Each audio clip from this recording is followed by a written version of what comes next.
Welcome back to Movie Insights. Today I will show you a supernatural horror film from 2016 titled Drag Me to Hell. Spoilers ahead. Watch out and take care. In 1969, a family goes searching for a powerful medium, Sean Sandina, because they need her help.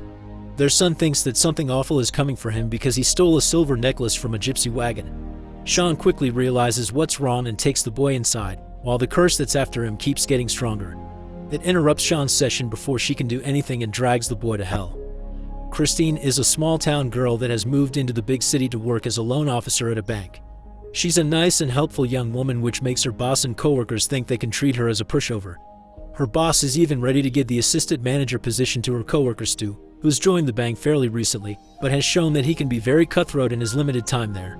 Christine is anything but cutthroat, for now. She has a boyfriend, Clay, who's a professor at a university.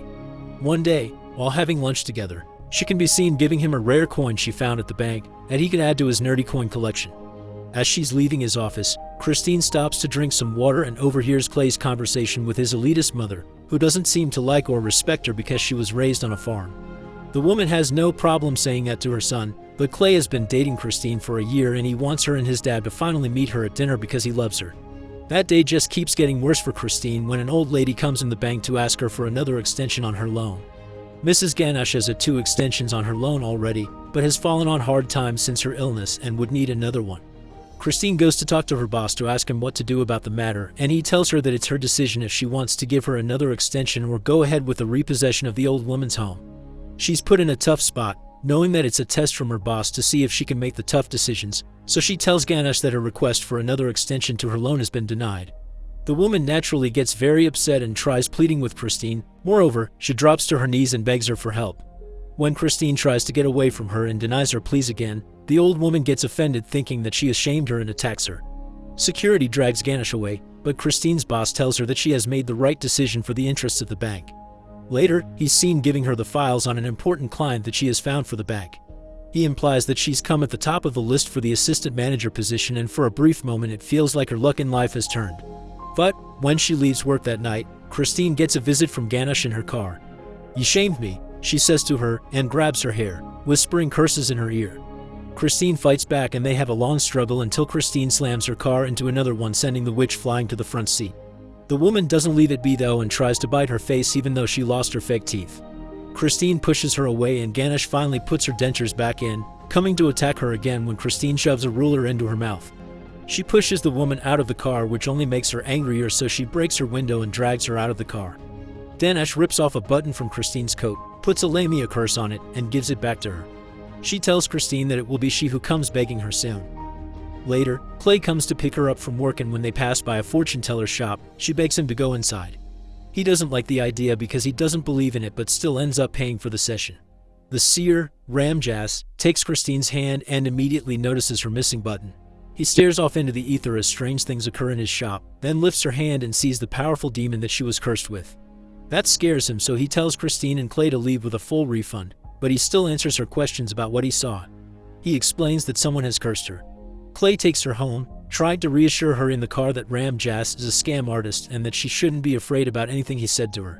That night, Christine is at home with her kitten when odd things begin to happen in the house.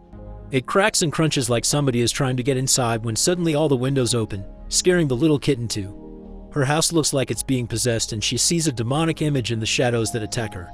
Later, Clay comes over to take care of her, but he doesn't believe Christine when she tells him that it wasn't Ganesh who entered her house.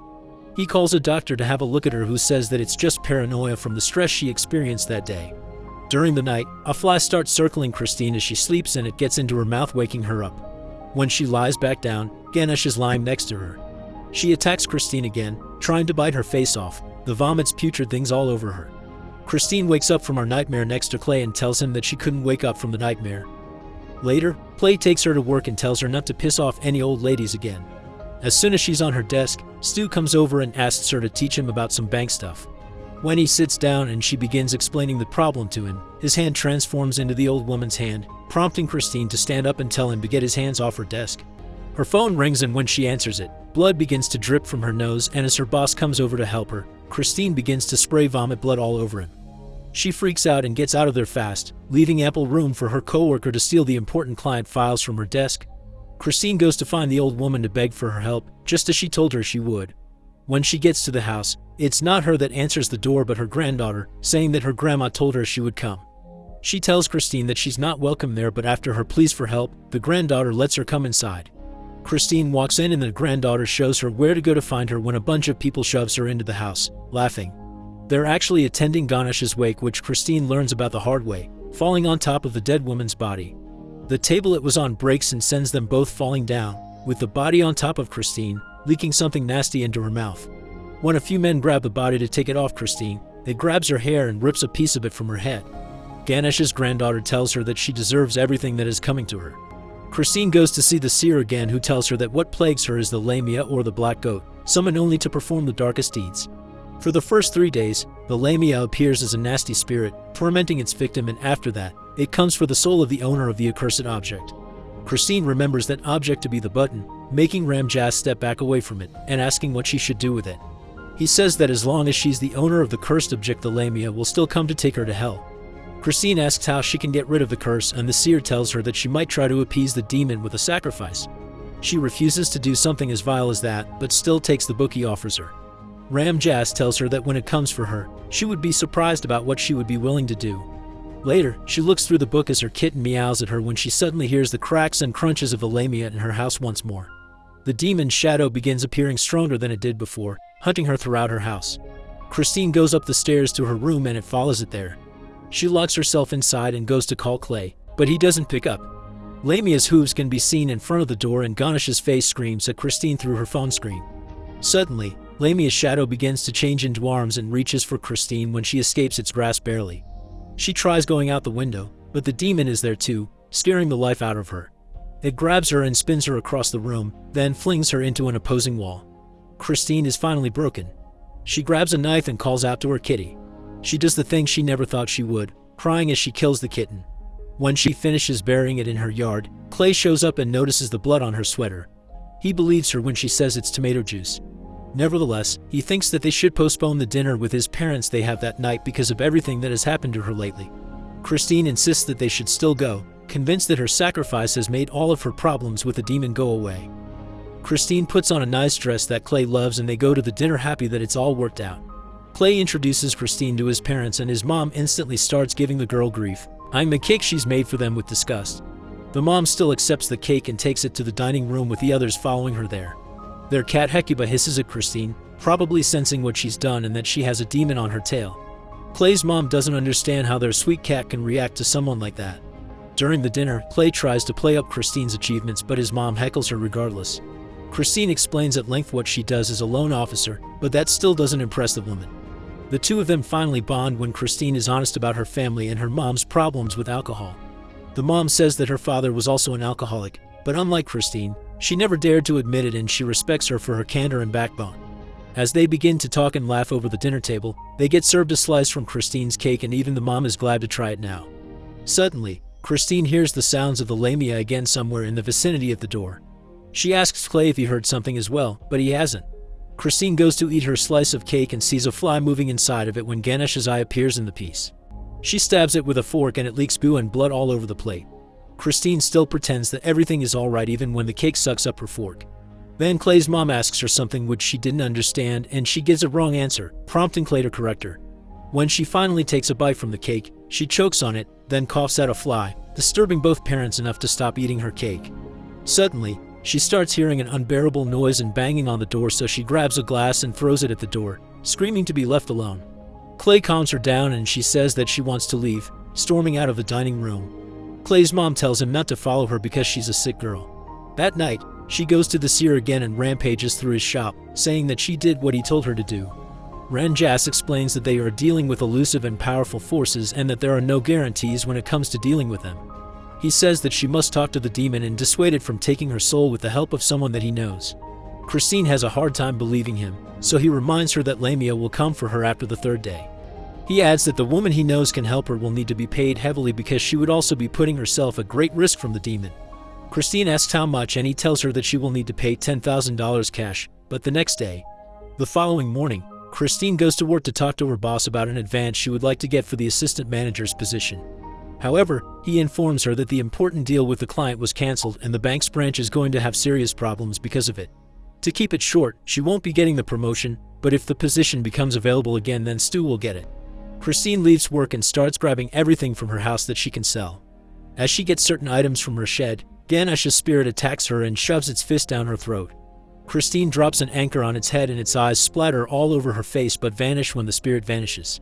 Later, Christine pawns her stuff, and the man is only willing to give her $3,800, unwilling to negotiate. She takes the money and is aware they're not enough to solve her problem, eats some ice cream and cries. Clay arrives at her house and tells her that he paid Ram Jazz for her even though he doesn't believe anything. He says that he knows that she believes it and that he wants to help her however he can because he wants to take care of her. Later, Clay drops her off at the medium's house where the seer is already waiting for her. He introduces her to Sean Sandina, an experienced medium who's dealt with the Lamia before. Sean answers Christine's question about what happened honestly, saying she lost a young boy sold to the beast. She wants to redeem herself and finally defeat it with Christine's help to summon it. Sean takes Christine and Ram Jazz to her special spiritualist room. It was built on a location with a particular convergence of energies which allow a doorway between the world to be opened and let others pass into ours. The three of them sit at the table and Malash, Sean's assistant, brings in a goat to be a part of the session. Sean explains that they have to trap the demon inside the goat when it appears. Christine will have to place her hand upon the animal and then Malash will kill the goat to take care of the demon as well. They start the session with Sean saying that they all must be receptive. Ram Jazz tells Christine that she must invite the dead to co-mingle with her spirit and that when she does, she must believe in it or else it wouldn't work. She keeps repeating after him, "I welcome the dead into my soul." The session progresses as they speak the words and Sean sings until she feels the spirits arrive there. Now that they've opened the doorway, different spirits appear in the room, but still no Lamia. Christine sees them in the room until Sean drives them all away, then says that Lamia is coming. They can see and hear its presence in the room. Suddenly, it possesses Sean's body and tells them so. Ram Jazz asks it what it desires, so it tells them that it desires Christine's soul. The girl still denies making the tough decision for the loan, but the seer silences her and talks to the demon asking how they can dissuade it from taking the soul from an insignificant woman. Christine gives it her first attempt to place the medium's hand on the goat, but Lamia laughs at Ram Jazz saying no to his pleas. When she reaches for Christine, she finally puts her hand on the goat, transferring the Lamia there and making it extra angry. The goat says that she tricked it when Malash runs over with a knife to kill it. It bites his hand, retransferring the Lamia into Malash's body. When it goes after Christine, Ram Jazz tries to banish it, but it just attacks him and then dances on top of a flaming table. The seer commands it to leave again but gets another beating. Finally, Lamia can go after Christine and it tells her that it doesn't accept her cat as a sacrifice, vomiting it out of its mouth. Ram Jazz wakes Sean and she finally banishes the spirit out of Malash and from the room. Christine thanks her, but the woman has a heart attack and they are forced to call an ambulance. The seer tries to save Sean in the meantime, but she still dies. Later, as her body is being taken away, Ram Jazz tells Christine that Sean didn't banish the demon Lamia for good, but just from that session. He tells her that when the night is through, the Lamia will come for the owner of the accursed object. The only thing she can do, something he didn't want to tell her before, is to give the object to someone as a gift. As Clay is her home, she loses the envelope containing the button in a shuffle of documents, but looking through them she thinks she found it.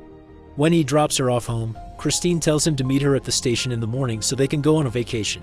During the night she torments herself, wondering who she could give the button as a gift to. At one point, she wants to give it to Stu as well, but when the time comes, she changes her mind. Suddenly, she has an idea and goes to consult with Ram Jazz again.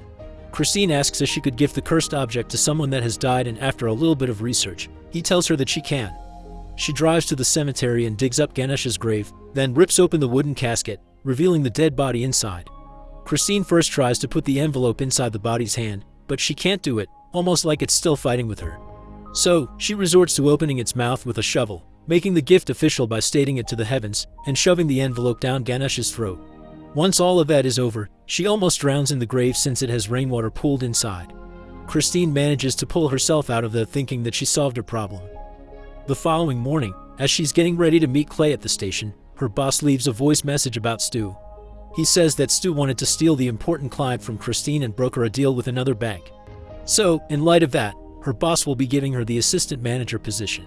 Christine arrives at the station to meet Clay, happy that everything has resolved nicely, but he suddenly gives her the envelope with a button back. She mistakenly took the envelope with his coin from the car the previous night. Christine freaks out and starts pulling back, falling down on the train tracks. The ground opens and Lamia drags her to hell as she begs for help, and Clay watches it happen in terror, unable to do anything to help her.